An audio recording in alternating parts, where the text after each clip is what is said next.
I joined the Royal Navy in 1960, and I specialised in microwave warfare. Radar, obviously, which uses microwave, but they don't just teach you radar, they teach you all about microwaves and other uses. So I understood about microwave warfare and how it can damage people, how it can harm people. And when I finished with the Royal Navy, I was also a diver in the Royal Navy, and microwaves I used in underwater mines as booby traps. Which actually got me interested, because I was actually taking a bomb to pieces underwater, and it was too complicated. And I brought it to the surface, and my partner that was on the surface said, "Don't be an idiot, take it back down." He said, "If somebody's beaming you with microwaves, they'll go right through you, and as you open the casing, trigger a photoelectric cell, and it'll blow all of us up." And he said, "If it doesn't go through to the bomb, it'll aim it at your head and make you make a mistake." And that's really got me interested from that point, because I thought, well, how can microwaves going into your brain make you make a mistake? And I asked a lot of questions. I have a very curious brain, and the forces, they're very good at explaining things and telling you things. So I did that, and I also did a medical course while I was in to help me understand everything.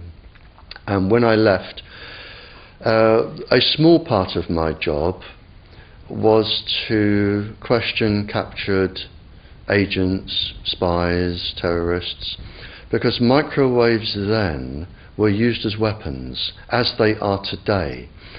It is a perfect stealth weapon, and when governments don't like a group of people, for instance, the ladies who protest at Greenham Common in England about the American missile base they camped, they were microwaved. We microwaved Catholics in Northern Ireland to make them sick. It goes on all over the world, and it's a weapon that you don't know you're being targeted, because the dose is very, very low, which is actually more dangerous than a high dose. It's very, very low, and it may take a year or two, but you can cause neurological damage and cancers with low-level microwaves, and you can make all your opponents sick. It's a perfect weapon for a government to use. So that was going on, and I gathered all the information about that from people who were captured from other countries to find out what technologies they had, what pulse frequencies they used. But as I said, it was only a small part of my work, but because I was highly trained in it and I was useful, it just became a part of my working structure, along with master criminals and terrorists and all sorts of people that I found incredibly interesting, actually, to talk to. Very, very interesting. And then when I left there, I took a job teaching, and I taught advanced level physics, and I specialised in nuclear and atomic radiation, and again microwaves. And I've just always been in microwaves. And then it was a doctor. I went to see a doctor once, as most teachers do, with a sore throat. And he said, as most doctors do, "It's viral, there's nothing I can do for you." And I was leaving, and he said, "Hang on, Barry," he said, "you're a physicist?" And I said, "Yeah." And he said, "Can you explain something?" He said, "I went to a house that had a cot death 5 years ago. And the family moved, and a new family moved in, they had a new baby, the cot was in exactly the same place, and there was another cot death." And he said, 5 years apart. And he said, "There's a transmitter the other side of the child's bedroom wall. Could the transmitter cause the cot death?" And I said, "I don't know." I said, "But I'll look into it." And then I found that microwaves were involved, and I knew what microwaves did. And a while later I went back to the doctor, I wrote a paper on it, and I said, there's your answer. Microwaves can cause cot death by 2 or 3 different mechanisms. There's your answer. And then, for some reason, he told somebody who told somebody, and people started phoning me up and writing to me, saying, can you explain this, or can you help with that? I've never actually asked anyone if I can do anything. They always come to me. And then the police came to me and said, we're getting this new tetra airwave system, we don't understand what's happening. Can you read all this scientific rubbish and just put it into Janet and John and tell us? And I said, of course I can.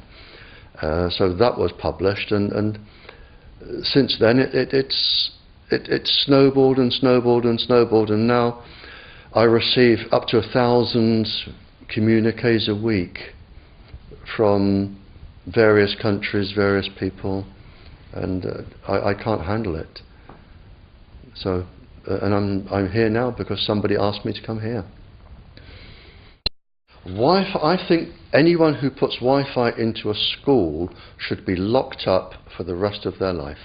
I really do. I think they're not fit to walk on the surface of this planet because they haven't looked at the research, and whatever incentive they have, it is not worth the genetic problems that parents are going to face with their children when they're born.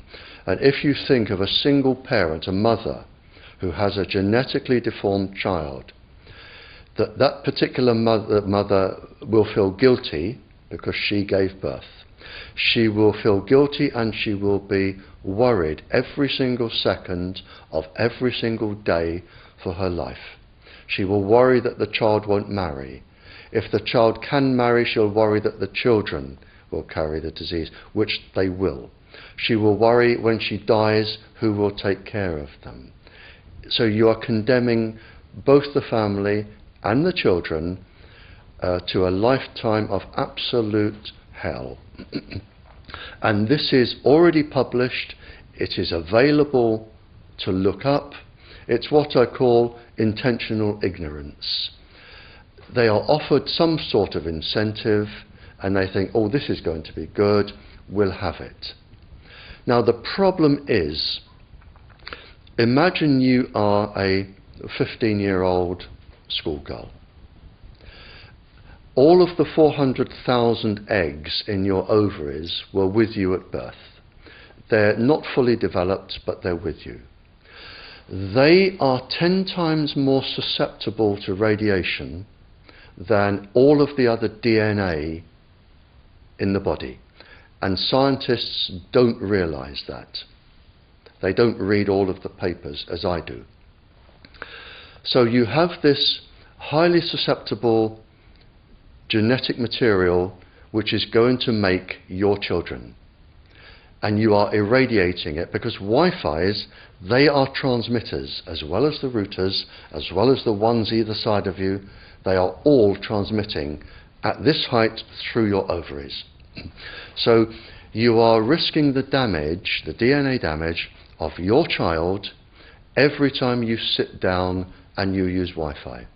And it's like saying, if I smoke a cigarette, which one will cause the damage? The answer is I don't know. It could be the one today. So you now have a child that has a probability of being genetically damaged. But the real damage is when that child grows up. You have genetic material in your ovaries which could be damaged.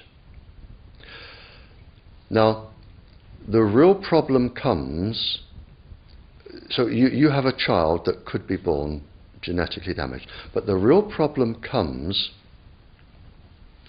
when you become pregnant. If you are a teacher or a mature student and you become pregnant. because the embryo inside your womb, in the first 100 days, all of those 400,000 eggs are forming in your embryo, your child's ovaries. So your child could be born with genetically damaged eggs. And the main thing about the eggs in the ovaries of your child is that they have absolutely no protection. It hasn't been developed yet. We have a natural protection against microwaves. It was developed since the Stone Age against thunderstorms and massive amounts of radiation coming into our body. But in your embryo, your uterus, in the fetus, where your child is developing for the first 100 days, in the ovaries, the eggs do not have that protection. So they are at maximum risk from radiation. And for the first month or so, you wouldn't even know you were pregnant. You wouldn't even be taking precautions. That is the main danger area. So you give birth to a daughter, but her ovaries are now contaminated. She may be normal, she may be genetically damaged, but her ovaries are at the most risk. So when your daughter grows up and she becomes pregnant and has a baby, this is where one of these eggs will be fertilized and come out. So the real damage here is your grandchildren. That is where it is going to show most. And we already see this in animals that have reproductive cycles of a year or 2 years or 3 years. We're already seeing this, and it has been published by veterinary schools and vets and scientists, so we know this happens. And it's also been documented in the Cold War, when women were deliberately microwaved. So we know it does happen. The documents are there. And what you're risking by putting Wi-Fi into schools is the future generations of all of these girls. But it gets worse, because this particular DNA, the mitochondrial DNA inside you, and the DNA inside you, the mitochondrial DNA, you can trace unchanged to your mother, her mother, her mother, right the way back to the beginning of the human race in Africa, the Stone Age. You can trace your ancestors, if you could, right back to the very first lady. It is unchanged, the mitochondria. And that is being unchanged in your children, which means if you damage it, your child could be genetically damaged, then her child, and her child, and her child, forever. You are condemning the future generations of every single child until there are no more lines left in the female in your family. You must stop. A female must stop producing children for this to stop. So when you put Wi-Fi in schools, what you're saying is, for the sake of a little bit of money that saves getting a workman in to drill holes through the walls to feed cable, because it's cheaper, we're just going to put Wi-Fi in, but you can have genetically damaged children for the rest of your family's career. That's what we're saying.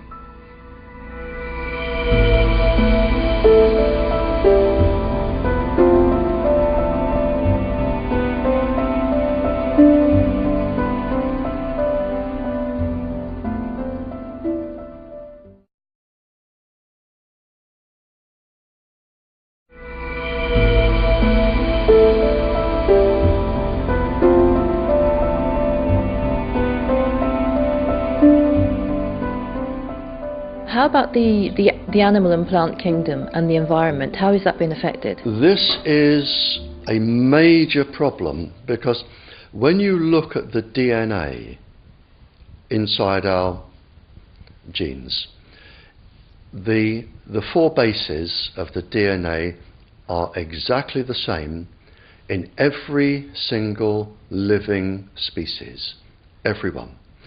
Any tree can read your DNA sequence. It won't use 99.9% of it because it doesn't need to, but it can read it. We can all read each other's DNA sequence. So if you're doing something which damages humans, it's going to damage every single living plant, every single living animal. And we are now finding that the animals that are most susceptible to this, namely the pollinating insects because of their size and their vibrational frequency, we are now finding that countries that rely on pollinating insects are running short of food. We are finding that animals are becoming sick, and this is researched by very reputable veterinary universities. In short, we are destroying the entire planet because we are ruining the crops, we're ruining the animals, we are ruining the atmosphere. And I think I cannot think, looking back in history, of a single organisation as the communications industry that is causing and will cause more destruction on this planet and more suffering and more death than all of the world wars there have ever been added up. This industry is going to do more damage because it reaches every single country and it targets children and it targets the unborn.